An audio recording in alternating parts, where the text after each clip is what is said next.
حياكم الله متابعين. هذا عندنا كنتور ابو الاربع ابواب رجل، يصير من جوا رجل،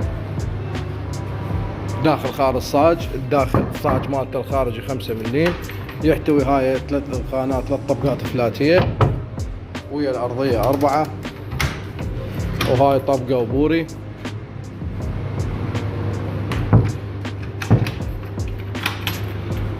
وهاي عندنا بوري طبقه مجر، والارضيه هم طبقه. الظهر مالته شرشوبه، يصير فريم داخلي خشب، والرجل مالته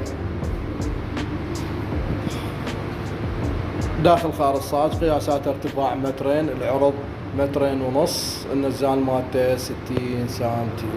طبعا بعد وراء صبغ ان شاء الله. اي استفسار كالعاده الرقم اسفل الفيديو، وتقدر تحجز الحجز على الواتساب اخوان.